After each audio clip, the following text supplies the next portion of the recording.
नमस्कार, मैं अंशुल। 90 स्टॉक पे आज बात करेंगे बाबा बैद्यनाथ धाम की कांवड़ यात्रा की। 90 स्टॉक की टीम अब चली बाबा बैद्यनाथ धाम की कांवड़ यात्रा पे। हमारे साथ हमारे मित्र अभिषेक तिवारी हैं। बोल बम बोल बम। मैं अभिषेक तिवारी जी से कुछ प्रश्न करूंगा कि इस कांवड़ यात्रा पे हमें क्या क्या चीज़ों की खरीदारी करनी चाहिए, इस कांवड़ यात्रा में हमें क्या क्या नियम का पालन करना चाहिए, कुछ वैसी चीज़ें जो हमें इस कांवड़ यात्रा पे नहीं करनी चाहिए, या कुछ वैसी चीज़ें जो हमें इस कांवड़ यात्रा पे हमारे इस कांवड़ यात्रा को बहुत आरामदायक करने में जो सहायता करेगी, वो सारी चीज़ों पे हम अभिषेक जी से बात करेंगे। तो अभिषेक, स्वागत है आपका अपने ही चैनल पे 90 स्टॉक पे। ये अच्छा था गुरु, अपने ही चैनल पर। मुझे कुछ देर के लिए लगा कि मैं गेस्ट तो नहीं हूँ, लेकिन हाँ ठीक है। तो अभिषेक, मैं जैसे ये पूछना चाहता हूँ, जैसे हम तुम तो जाते हैं कांवड़ यात्रा में, अक्सर जाते रहते हैं हम लोग, लेकिन मेरे को भी हो गया यार, 6-7 साल पहले मैं तुम्हारे साथ गया था। तो मुझे तुम थोड़ा दर्शक की तरफ से मैं तुमसे पूछना चाहता हूँ मैं कि मुझे थोड़ा बताओ कि इस कांवड़ यात्रा पे मेरे कुछ सवाल होंगे। मेरा पहला सवाल ये है कि इस कांवड़ यात्रा पे किन किन चीज़ों की खरीदारी हमें करनी चाहिए जो हमें पूरे यात्रा में हमारे लिए आवश्यक हों। सबसे इंपॉर्टेंट और वैलिड क्वेश्चन यही शुरू होता है। बड़ी अच्छी बात यह है कि आपने पूरा यात्रा वृतांत के पहले ये पूछ लिया जरूरी क्या है। तो भैया, बोल बम के रास्ते में सबसे पहले जो जरूरी चीज है, हम अंशुल बम बोलते हैं, टाइटल नहीं होता। अभिषेक बम हो जाते हैं, टाइटल ही बम है, क्योंकि हम लोग बाबा के भक्त हैं। अब हमारे बीच चूंकि डिस्क्रिमिनेशन नहीं है, तो भाई ड्रेस भी बाबा के भक्त का होगा। तो ऐसा ही भगवा गमछा, ऐसा ही टी शर्ट, गंजी या कुर्ता, और भगवा कलर का ही पैंट।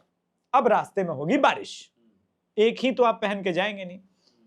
तो कुछ लोग 2 सेट लेके जाते हैं, कुछ लोग 3 सेट लेके जाते हैं। कुछ लोग 2 टी शर्ट खरीद लेंगे, 1 गंजी खरीद लेंगे, कुछ लोग 3 पैंट खरीद लेंगे। 3 पैंट तो जरूरी ही होता है, क्योंकि बारिश में आप भीगोगे। अब इस यात्रा में सबसे इंपॉर्टेंट चीज है, ये तो आपने खरीद लिया, झोला वो जरूरी है, भगवा कलर का झोला। और उस झोले में आएगा क्या क्या, ठीक है, ये बताइए। आप चलेंगे 100 किलोमीटर नंगे पांव। हाँ, क्योंकि 2 तरह की कांवड़ यात्रा होती है, एक हरिद्वार वाली, तो वहां तो लोग शूज भी पहनते हैं, लेकिन बाबा बैद्यनाथ के धाम में नंगे पांव चलना है। तो सबसे पहले आप क्या खरीदेंगे भैया? स्प्रे। अच्छा, दर्द निवारण के लिए। दर्द निवारण के लिए रात में जब आप सोएंगे तो ये स्प्रे लगा लीजिए। स्प्रे मार के, और फिर वो जो क्या कहते हैं, क्रैप बैंडेज आप कह लो, क्रैप बैंडेज ले लो। ये 2 कंपलसरी चीज हो गई। इसको क्यों मार के, फिर इसको स्प्रे मार के उसको बांध के रखने उसको आप यहाँ पे बैंड, देखिए क्या होता है कि पूरा ये चमड़ा मुलायम हो जाता है। आपको और हमको प्रतिदिन चलने की 30 किलोमीटर तो आदत है नहीं, कुछ 30 चलते हैं, कुछ 35, कुछ 25 पर डे के हिसाब से, तो उतना चलने की आदत है नहीं। तो आपको अचानक से पांव बोलेगा, क्या भाई हो क्या रहा है, मजाक कर रहे हो क्या? शरीर कंफ्यूज हो जाता है। तुम स्कूटी से चलते हो, कभी बाइक से चलते हो, कार से चलते हो, और आज एक दिन में 25 किलोमीटर, मेरे साथ ही अन्याय क्यों? तो आप अन्याय, बेचारा अन्याय तो हुआ, तो आप बैंडेज लगा लो स्प्रे मारने के बाद, वरना कामयाब नहीं होगा। ये रात में सोने से पहले? हाँ, रात में सोने से पहले। मगर आप बारिश में भी हो सकता है थोड़ा बहुत चलें, सूखे में भी चले, स्नान करने के बाद चलें, वो हम आप बताएंगे कि नियम क्या क्या है आगे शो में। तो उसके अलावे एक चीज और अधिक आवश्यक है, क्योंकि आप अंडरवेयर तो पहनते नहीं इस यात्रा में। हाँ, सही बात। हमारी तरफ की यात्रा में अंडरवेयर भी नहीं पहना जाता। अब कांच लगने की सबसे अधिक संभावना। तो भाई हाँ, जिसको रैसेस कहते हैं, क्योंकि वो अक्सर जो आप तो चलिए ठीक है, पतले दुबले हैं, तो आप जैसे लोग के लिए, मेरे से लोगों के लिए तो रैसेस बहुत आम समस्या है। तो भैया उसके लिए एक दवा है, क्वाड्रीडर्म। अच्छा, प्रमोशन भी है क्या ये क्वाड्रीडर्म का? नहीं, मैं किसी दवा का कोई प्रमोशन नहीं कर रहा। स्प्रे में तो कई मैं समझ गया। अभिषेक ये कहते हैं क्वाड्रीडर्म एक प्रकार की दवा है जो रेसेस के लिए है, या तो आप जो भी आपके समझ में आया, फोर्डर्म हो गया, या जिनको आप क्या जेनरिक मेडिसिन के दवाओं पे दुकानों पे भी मिल जाएगा, बोलिए रेस क्रीम चाहिए तो वो हो गया, ठीक है। तो वो बहुत इंपॉर्टेंट है भाई, वो कम से कम 3 रख लेना। अगर आपके जैसा आदमी हो, मेरे जैसा आदमी 2 भी चलेगा, ठीक है। हाँ, वो जरूरी है। अब आप भी कभी कभी स्नान करके तो हमेशा ही चलना पड़ता है बीच बीच में। ये भी हो सकता है कि बॉडी अचानक थकावट के कारण फीवर दे दे, आ जाएगी, एकदम आ जाता है। तो डोलो 650 नहीं लेना है। डोलो 650 नहीं नहीं लेना है, अच्छा डोलो 500 mg लेना, अच्छा, उससे काम हो जाएगा। उसी से काम हो। अच्छा अच्छा 650 के अच्छा। चक्कर में मत पड़ना। अब हमारी कल से यात्रा शुरू है, ये वाला मैं तो 650 लेके बैठा हुआ हूँ, तो नहीं, इसको तो मैं आप पहले 500 500 mg कर लेना, लूँगा। बढ़िया है, ठीक है 500 ठीक है ठीक है। ठीक है। हाँ अब इसके अलावे सर दर्द की समस्या हो सकती है, सर दर्द, सही बात है, गैस वैस की समस्या ये सब तो है। गैस की तो नहीं होगी, क्योंकि आप इतना चल ही रहे हो, कहाँ गैस टिकना है। तो गैस की समस्या मैंने होते हुए अभी तक 2002 से अब तक हो गया, ठीक ठाक अनुभव हो गया। हाँ। 20-22 सालों में मैंने किसी 20-22 साल तो तुम्हें हो गया है, सही बात है। तो मैंने नहीं देखा। एक चीज और इम्पोर्टेंट है, झोला और ये सारा चीज ले लिया, पूजा की सामग्री के लिए कुछ प्रसाद का आइटम और कपूर ले लीजिए या धूप, तो अगरबत्ती। ये कब जरूरत पड़ेगा? जब तो आप पूरे रास्ते में जरूरत पड़ेगा नहीं? हमेशा पड़ता है, आप याद कीजिए मेरे साथ, जब आरती गया के तो समय में, शाम में आरती के समय और सुबह में आरती के अच्छा, समय पूजा, कांवर जो सामने रखते हैं। कांवर की पूजा के लिए, यस, तो याद आ घर गया, से याद आ ही गया। लेके आप चलेंगे। तो एक डब्बा कपूर और एक आरती रख लेना है। तो ये आपके वो खरीदारी के आइटम है जो आपको चाहिए। अच्छा, झोला तुमने बताया नहीं अभिषेक, जब बारिश वारिश होगी तो झोला भी क्या वाटर प्रूफ वाला झोला रखना है हमें? हाँ, तो झोला में के अंदर वो प्रॉपर आता है, प्लास्टिक आता है। वैसे भी आप पॉकेट के लिए भी जो ये कपड़े आएंगे तो उसके साथ जो है पॉलिथीन, अच्छा, वो जो पीला वाली जो पॉलिथीन होती है जिसको पतले वाली, तो मतलब आप मोबाइल वगैरह रखने के लिए या अन्य पैसे वगैरह सामग्री रखने के लिए उसको 3-4 बार कवर में लपेट के, क्योंकि नदी भी पार करना है, ये आपको मैं दर्शकों को बता दूं, हमारे यहाँ पर गोड़ियारी नदी, कंवरसार नदी, और बरसात में उफान पे होती है गुरु, तो पैंट भीग जाता है, तो मोबाइल भीगने की संभावना होती है। तो मैं क्या करता हूँ, 3-4 लेयर की परत लगा देता हूँ अलग अलग पॉलिथीन का यूज करके, और पार कर सकते हैं। तो वो सारी चीजें तो आपको स्वतः मिल जाएंगी, और ये प्रॉपर सामग्री है जो आपको चाहिए। इसके अलावा आपको कुछ नहीं चाहिए होता। मतलब ये मतलब ये सामग्री हमें चाहिए। अब अभिषेक, मेरे को एक अगला प्रश्न मेरे ये मतलब मैं दर्शकों के लिए पूछना चाहता हूँ कि जब हम कांवड़ यात्रा जा रहे हैं, ये बहुत पवित्र यात्रा है हम हिंदुओं के लिए, तो इसके कुछ नियम होंगे? बहुत है, ये नियम श्री रामचंद्र जी ने तय किए इस रास्ते के। अच्छा, मतलब भगवान, मैं और आप बदल नहीं सकते इस प्रभु श्री राम ने जी। तो कृपया करके थोड़ा बताओ अभिषेक यार उस नियम के बारे में। बताता हूं दर्शकों, बाबा वैद्यनाथ की यात्रा में अजगैबी धाम से सबसे पहले जो माना जाता है, 2 लोगों ने कांवड़ उठाया। अच्छा, एक प्रभु श्री रामचंद्र जी ने, अच्छा अच्छा, और एक रावण ने भी कांवड़ उठाया। अच्छा, रावण ने भी कांवड़ उठाया? रावण ने भी कांवड़ उठाया। बहुत बहुत सही। हाँ, वैसे भी रावण तो भगवान बाबा बैजनाथ को, हाँ, वो तो कथा, वो कहानी अलग है, वो हम रास्ते में दर्शकों के साथ शेयर करेंगे। हाँ, वो तो मैं आप लोगों को बता देता हूँ। मैं तो जाता हूँ, कांवड़ यात्रा करता हूँ अभिषेक के कारण ही कर पाता हूँ मैं। ये पूरे रास्ते मुझे एक से एक अच्छी अच्छी कहानियाँ, पौराणिक भगवान भक्ति वाली कहानियाँ मुझे बताते रहता है, जो कहीं ना कहीं मेरे दुख का, मेरे दर्द का हरण करता है, और मैं अपनी यात्रा पूरी कर लेता हूँ। हाँ, सब माफ कीजिएगा। हाँ। मतलब दर्शकों, मैं ये नहीं कह रहा कि आने वाले समय में मैं बाबा बिगिरी और कथावाचक बनने का संभावना ढूंढ रहा हूँ, ऐसे उसमें कोई बुराई नहीं है। अब किंतु परंतु ये है, हाँ, नियम पे हम लोग बात नियम करते हैं। पर आ रहा है। हाँ कांवर बांस का हाँ, होना चाहिए, और उस कांवर को आप सजा के जो भी सजाना चाहते हैं, जैसे भी सजाना चाहते लीजिए। एक तरफ जल पार्वती माता के लिए, एक तरफ शिव जी के लिए। कुछ लोग क्या करते हैं कि दोनों तरफ जो जल है, थोड़ा शिव जी को और थोड़ा पार्वती माता के लिए बचा के रखते हैं। कुछ लोग जो है एक तो बाबा वैद्यनाथ के लिए, दूसरा बाबा बासुकीनाथ के लिए लेके जाते। तो ये तो एक हो गया। देखिए, कांवर की यात्रा बड़ी कठिन है, इसके नियम बहुत हैं। अगर आप लघु शंका के, ठीक है, तो लघु शंका के बाद आपको गंगा जल से अपने आप को पवित्रीकरण करना पड़ता है। अच्छा, उसके लिए हम लोग एक छोटा सा, एक अलग सा पवित्री डब्बा एक रखे रहते हैं, वो कांवर पे लगा रहता है जी। तो पवित्रीकरण के बाद कान पकड़ के दंड बैठक भी करना होता है। कांवर का, कांवर उठाने से पहले। हाँ, कांवर जब भी आप लेके रखें, पहला जब शुरुआत होगा, हाँ, तो हमेशा दाहिने कंधे से। अच्छा, शुरुआत दाहिने कंधे से, कांवर उठाना है दाहिने कंधे से। कांवर इस कंधे से इस कंधे पर लाने का, जैसे मैं 80% अपनी यात्रा बाएं कंधे पे करता हूँ। मेरा बाएं कंधा है स्ट्रॉन्ग है, लेफ्टी हूँ। बहुत लोग दाएं कंधे पे पूरा निकाल लेते हैं। अब बाएं से दाएं या दाएं से लाने का ट्रिक, कांवर हमेशा यहां से घुमा करके आएगा ऐसे, जैसे कांवर को पकड़ने का, अगर आप मुझे वो गिटार दे तो मैं बताने का प्रयास करता हूं। मान लीजिए कांवर मैंने रखा है ऐसे, ठीक है, ऐसे रखा है, तो कांवर या तो ऐसे या ऐसे आएगा, ठीक है। कांवर यहां से ऐसे नहीं आएगा, कांवर सर का लांघना नहीं, सर के ऊपर से नहीं आएगा। हाँ। मतलब हालांकि इसमें एक कंफ्यूजन, कुछ लोग कहते हैं कि कांवर पीछे की तरफ भी नहीं जाना चाहिए। हाँ। लेकिन जहां तक मैंने शास्त्रों का अध्ययन किया और मेरे पास जो जानकारी है, ठीक है, रावण ने पीछे किया था। अच्छा, रावण ने पीछे किया था। भगवान श्री रामचंद्र जी का मुझे कहीं ये नहीं मिला है, पर वो एक है, ठीक है। इसमें एक और ये है कि कांवर अब दीर्घ शंका कर रहे हैं, हाँ, तो स्नान आवश्यक है। अच्छा, उसके बाद स्नान करना जरूरी है एकदम, चाहे आप कभी भी जाए, रास्ते में कांवर जा रहे हैं तो अब आपको कहीं रेस्ट करना है। तो मुझे एक और बात बताओ, जैसे दीर्घ शंका में गया आदमी, तो जिस कपड़े को पहन के गया उस कपड़े को भी धोना है कि नहाना है कपड़े सहित? अगर अच्छा, उसके कपड़े सहित उसके साथ अगर आप उसी कपड़े में जाना चाहते हैं, हाँ। वरना आप कपड़े को वहां पे पानी में भिगो के निचोड़ के अपने कंधे पे रख लीजिए और दूसरा कपड़ा पहन लीजिए। अच्छा, ठीक है, कोई ऑब्जेक्शन नहीं है। हाँ। नहाना है कपड़े के साथ ही। भोजन में क्या है इसके नियम? भोजन के नियम है, पहले हम ये समझे कि अगर आप अन्न नहीं खाते, जैसे फल की खाया, अच्छा, नींबू की चाय पी ली, जी जी, आपने मतलब इसमें नमक नहीं है और हाँ, अन्न नहीं है। नमक नहीं है और अन्न नहीं है, चलो ठीक, तब तो आपको स्नान की आवश्यकता नहीं है। आप वही पवित्रीकरण वाले जल से अपने आप को पवित्र कीजिए, 5 बार उठक बैठक कीजिए कान पकड़ के, 5 बार ताली मारिए, कांवर उठाइए और चलिए। लेकिन अगर आपने अन्न खा लिया सुबह के ब्रेकफास्ट में, लंच में या शाम में, तो आपको स्नान करना है।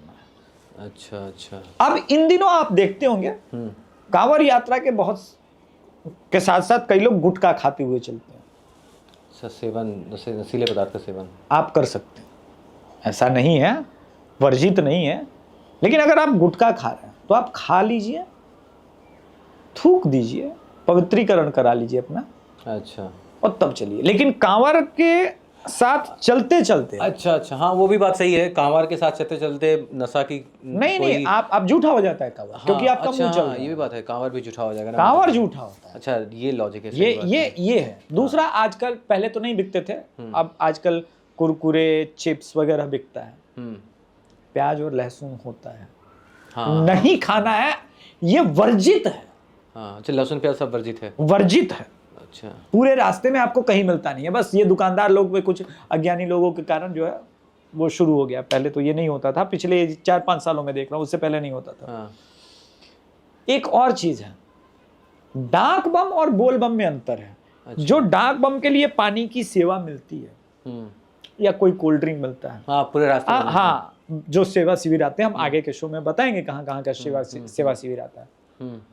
तब आप कांवर रख करके तो पानी पी सकते हैं या कोल्ड ड्रिंक भी पी सकते हैं, लेकिन कांवर के रखे रखे जैसे ही आपने पानी किया, कुछ ग्रहण किया, कांवर झूठा हो गया। वो नहीं करना। अच्छा, कांवर के रखे रखे हम पानी नहीं पी सकते आप हैं, कांवर को कंधे पे रख के नहीं कर सकते, आप डाक बम नहीं है। हाँ। डाक बम को तो कहीं रुकना ही नहीं है, इसलिए हाँ, उनके लिए तो नियम निरंतर है। चलना है, 24 घंटे में उनको पहुंचना होता उनका है, तो पांव चलता रहता है, तो हाँ। वो अलग नियम है, ये अलग नियम है। हम्म, कांवर यात्रा एक कठिन यात्रा है, और अगर आपने नियम तोड़ा, इसमें एक सबसे भयंकर चीज है जिसके बारे में लोग नहीं जानते। अच्छा, आपको एक जंतु से बचना है हाँ, पूरे रास्ते। सही सही, तूने सही आधे से अधिक लोगों को नाम पता नहीं है। अगर कोई कह दे भैरव बम, हाँ, हाँ, तो कांवर उठा के जहां है वहीं पहले खड़े होकर के दाएं बाएं देख लीजिए, आपके पास से भैरव बम तो नहीं मिलेगा। कांवर में नहीं छुआना है, कांवर नहीं, शरीर में भी नहीं टच होना है। शरीर में भी टच नहीं करना है भैरव बम को। आपका शरीर अगर टच हो गया तो आप अशुद्ध हो गए, आपको वापस पुनः जाना है, अरे! गंगा माता में डुबकी लगानी है। ये तो बहुत बड़ी समस्या हो जाएगी भाई, कि मतलब कुछ भी हो ना हो, मतलब हमें फिर से पूरी यात्रा, आधी यात्रा कंप्लीट करने के बाद फिर से शुरू नहीं करनी है और हमें। कांवर भी वहीं छोड़ देना है। अच्छा, वो कांवर फिर लेके आप वापस नहीं जाएंगे। अच्छा, ये भी दिक्कत नहीं, तो फिर हम इतना चीज नहीं छोड़ सकते हैं। तो अपनी भैरव यात्रा बम से को। बच लीजिए। अब आप पूछेंगे कि पहले भैरव बम है कौन? हमें तो पता है, बट फिर भी दर्शकों दर्शकों के को लिए। बताइए कि भैरव बम कौन है। श्वान को भैरव बम कहते हैं। नहीं यार, ऐसे नहीं चलेगा, अब जैसे स्वान भी नहीं समझ में आएगा दर्शकों को, संस्कृत- थोड़ा और अच्छा सा बताओ। संस्कृत में कुकुरा कह लीजिए। कुकुरा तो समझ में रहा होगा लोग, हाँ। और थोड़ा सा हिंदी बता दो। अंग्रेजी बताते हैं डॉग। ठीक है, अब समझ गए हम लोग। ठीक है, तो नहीं छूना है, मतलब कुत्ते से हमें नहीं छुआना है। भैरव बिल्कुल, कुत्ते को हम लोग भैरव भैरव बम बम यूज करते हैं। और कुत्ता बम नहीं यूज करना है, हाँ, कुत्ता बम नहीं, भैरव बम। बाबा गुस्सा जाएंगे। भैरव बम, हाँ, तो भैरव बम से आपका शरीर टच नहीं होना चाहिए, और पूरे 100 किलोमीटर में आपको बहुत सारे भैरव बम दिखेंगे। हाँ, जो रोड क्रॉस इधर से उधर करते रहेंगे आपके अगल हालांकि यदा कदा कभी कभी किसी कांवरिये के साथ हुआ है जिसका आप जल बाबा एक्सेप्ट ना करना चाहते हो किसी कारणवश, उसी के साथ भैरव बम टच होते हैं, वरना भैरव बम भी कांवरियों के स्पर्श स्वयं से नहीं करते हैं। हाँ हाँ। ये बहुत रेयर ऑफ रेयरेस्ट अच्छा, ये मतलब बाबा की तो पथ आशीर्वाद। पथ की महिमा है, वो पथ का ही ऐसा कृपा है। हाँ अब एक तो ये भैरव बम हो गया। हाँ हाँ हाँ। दूसरा मैंने पहले ही बता दिया कि भोजन में प्याज लहसुन वगैरह तो चूंकि मिलता भी नहीं है और वर्जित भी है। दूसरा मुझे एक और प्रश्न का मुझे जवाब दो मेरे दर्शकों के लिए। जैसे ये 100-110 किलोमीटर की यात्रा है, तो मुझे उन कुछ खास पड़ाव का नाम बताओ, या दर्शक हमारे हर दिन कितना किलोमीटर चलें, वो कुछ खास पड़ाव का नाम बताओ जो उनके लिए थोड़ा सा आसानी हो समझने में। देखिए, पिताजी और मैंने जनरेशन का अंतर है, तो हम लोग के नियम भी बदले। जब पिताजी चलते थे तो इतना सेवा शिविर भी नहीं होता था। 2002-3 में अलग पथ था, तब 40 किलोमीटर की पद यात्रा बिल्कुल सड़क पर करनी होती थी। उसके बाद कच्चा 40 किलोमीटर। हाँ, रामपुर तक। अब रामपुर नहीं मिलता। अब जो पथ है उसके बारे में बताता हूँ। देखिए, मूलतः मैं जो यात्रा करता हूँ अपने मित्रों के साथ, दोस्तों के साथ, मैं रात्रि को 10-11 बजे तक सुल्तानगंज रेलवे स्टेशन पर पहुंचने का प्रयास करता हूँ। 1-1.5 घंटे कांवर वगैरह ठीक कराने में, थोड़ा बहुत भोजन करने में, और विश्राम कर लिया 2 बजे तक। चूंकि हम लोग के मित्र मंडली में बहुत सारे लोग होते हैं। इस बार हम लोग खुद ही कितने लोग हैं? 13 लोग हैं। इस बार खुद ही हम लोग 13 लोग हैं। कांवर बांधना सबसे इंपॉर्टेंट हिस्सा है अगर आप यात्रा पर जा रहे हैं। अगर क्योंकि दोनों तरफ जल है और वो जल गिरना नहीं चाहिए रास्ते और में। जाना भी है 100 किलोमीटर।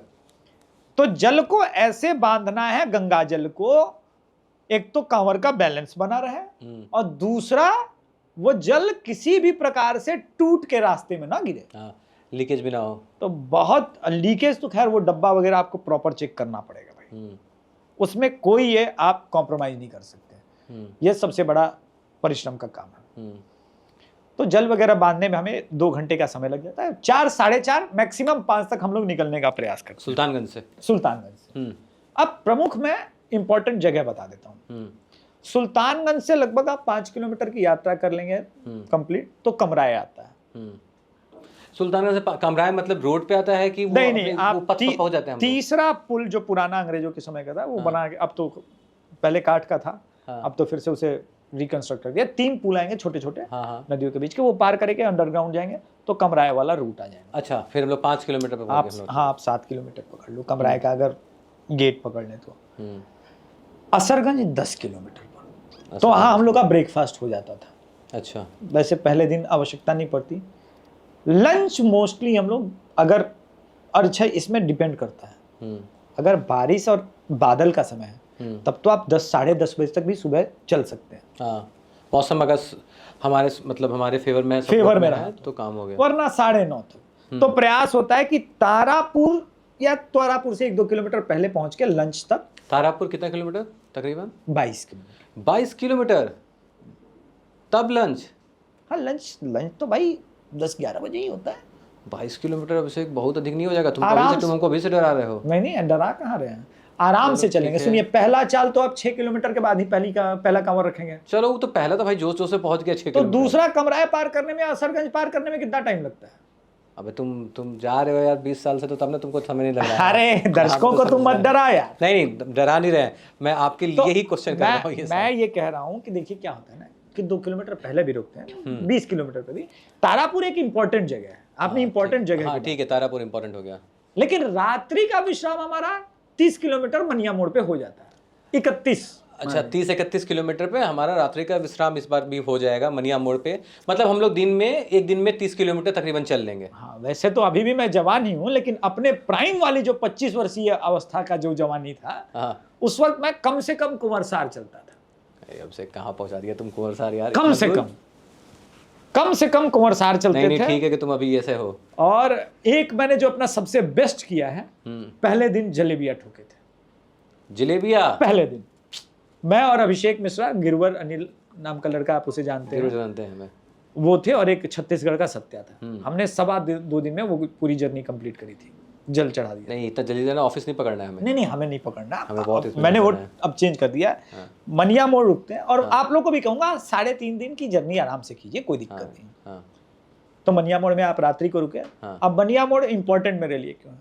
अच्छा बताओ। भाई वहां पे फलाहारी जलेबी मिलती हाँ, ये तो मैं भूल ही गया था तुमसे पूछना कि फलाहारी जलेबी। अच्छा, फलाहारी जलेबी क्या होता है, इसके बारे में हम लोग बहुत डिटेल्स डिस्कशन नहीं करेंगे। ये कैसे बनता है पूरे रास्ते भर में हमें बताया जाता है, तो इसका डिटेल्स डिस्कशन ये अभिषेक बताएगा रास्ते में। है। रास्ते में हम लोग बता लेंगे, वो तो हम लोग शॉर्ट्स भी तो डालेंगे ना। तो ये बहुत इंपॉर्टेंट हिस्सा है, ठीक है। अब आगे आप जाइए जलेबिया मोड़, ये इंपॉर्टेंट है। हाँ। अगले दिन जब आप यूज करेंगे, कुंवर साहब तो तुरंत पार कर जाएंगे। जलेबिया मोड़ में फिर लंच कर लीजिए। हाँ। रात्रि पहर आप टंकेश्वर या अबरखा के बीच में अगर आराम से चलते हैं तो कीजिए। मतलब अबरखा में महत्वपूर्ण कांवर सेवा शिविर आता है। दूसरे दिन तुम अबरखा पहुंच जाओगे। अबरखा कितना दूर, 60 किलोमीटर? हाँ, लगभग 65 हो जाता है। हाँ, तो मतलब पहला 30-35 ऐसे ही करके हमको चलना तो है, ठीक है। अबरखा में बहुत महत्वपूर्ण सेवा शिविर होता है, अच्छा दल सिंह सराय का, अच्छा। जहां पर पूरा फुट मसाज और ये सब। वैसे दर्शकों, इस बार सोशल मीडिया कांवरिया सेवा शिविर जलेबिया की ऊंची पहाड़ी पे मिलेगा आपको, द अभिषेक तिवारी शो की टीम की तरफ से। ये बहुत बड़ी बात है, आपका खुद का सेवा शिविर है वो। तो अगर जो भी दर्शक जा रहे हैं बाबा धाम की यात्रा पे, कृपया निवेदन है कि आप उस सेवा शिविर में सेवा का लाभ लें, जरूर आइए। आपका खुद का सेवा शिविर है।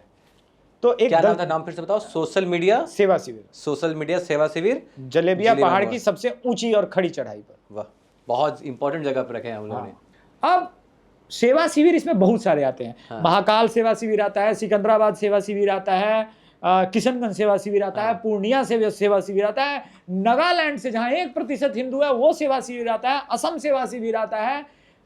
मतलब इस रास्ते में सेवा शिविर का आपके जेब में पैसे नहीं है, कोई दिक्कत नहीं, आप बिना पैसे के पहुंच जाएंगे। दर्शन करेंगे बाबा का, जरूर जल जरूर चढ़ाएंगे। तो लेकिन वो दल सिंह सराय का सेवा शिविर बहुत जबरदस्त, नींबू सत्तू भोजन सब कुछ वहां पे मिलता है। मसाज, गर्म पानी की व्यवस्था तो सोशल मीडिया में भी हमने दे रखा है इस बार।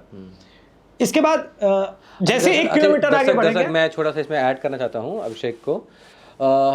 अभिषेक, मैं दर्शकों को बताना चाहता हूँ कि जो दल सिंह जो अबरखा जो सेवा शिविर है जहाँ पे हम लोग बात कर रहे हैं, हम और अभिषेक उस धर्मशाला के वार्षिक मेंबर हैं, सदस्य हैं। और जब भी हम लोग वहाँ जाते हैं तो निस्वार्थ भाव से हम लोग कुछ दान पुण्य करते हैं। हम आप सबसे भी यही उम्मीद करेंगे कि जब भी आप लोग जाइए, अपने जितना आपके पास आप जितना सक्षम है, आप जरूर इन सेवा शिविरों में आप दान करिए, जिससे वो सेवा शिविर में गरीब लोग जो कम पैसा है, जिनके पास पैसा नहीं है, उनको वो सेवा देने में उनको आसानी हो।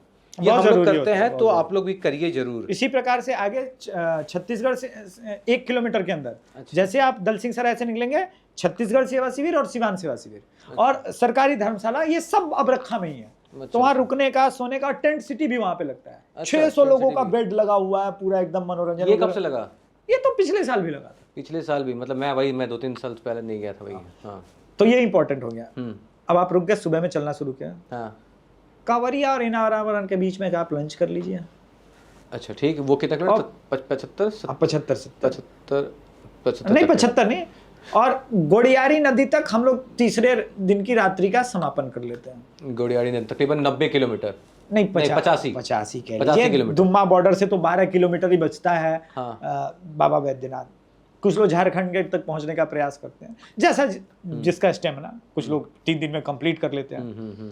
अगले दिन सुबह उठिए, 10 बजे तक बाबा नगरी। सही है। नहाइए। गोड़ियारी नदी में क्या क्या खाने को मिलेगा, क्या क्या व्यवस्थाएं हैं, कैसे नदी को हम लोग क्रॉस करेंगे, ये सारा जानकारी हम लोग जब कांवड़ यात्रा में चलेंगे तो हम आप लोग को देते। लेकिन भाई मेरा एक है, कोई कुछ भी करे, मेरा फिक्स रूल है पिछले 22 सालों से, गोड़ियारी नदी में अभिषेक तिवारी जाएंगे, नदी के बीच में बैठ करके भुट्टा खाएंगे और दही बड़ा भी खाएंगे। और नदी में नहाने का मजा है। हाँ। गुड़ियारी लोग कहते हैं ना, लोग कहते हैं क्या है, भावनाएं हैं हमारी कि जैसे ही गुड़ियारी नदी में हम लोग अपना पैर डालते हैं और हमारा शरीर जाता है तो हमें सारा जितना हमारे शरीर की जितनी भी जो दर्द है ना, सब दर्द वो नदी अपने मतलब नदी अपना हमारा दर्द सब ले लेती है। ये हमारी भावनाएं हैं, ये लोग को कहना मतलब भी लोगों का ऐसा मानना है, मुझे भी लगता है। देखिए, अबरखा के पहले एक कॉन्सेप्ट है, बाबा आपके मन में विचार लगाएंगे, भाई नहीं हो पाएगा तेरे से, बस पकड़ ले। हाँ। अबरखा के बाद मैग्नेट काम करता है बाबा का, बाबा खींचते हैं। हाँ, उसके बाद 35 किलोमीटर बाबा चलवाते हैं। बोला लेकिन अबरखा के पहले जो बाबा जो आपकी परीक्षा लेते हैं, भक्त तो और खतरनाक होते हैं। नहीं, भक्त तो भक्त, उसमें कालनेमी भयंकर आते हैं। बम जी सीधे देवघर लेके चलेंगे, ऑटो लेकर के आए हैं सीधा ऑटो। उसमें हमारे एक बम है आशुतोष पांडे बम। पिछली बार तो आशुतोष पांडे बम अबरखा के पहले बाबा को बोले, बाबा अब हमसे ना चला जाएगी।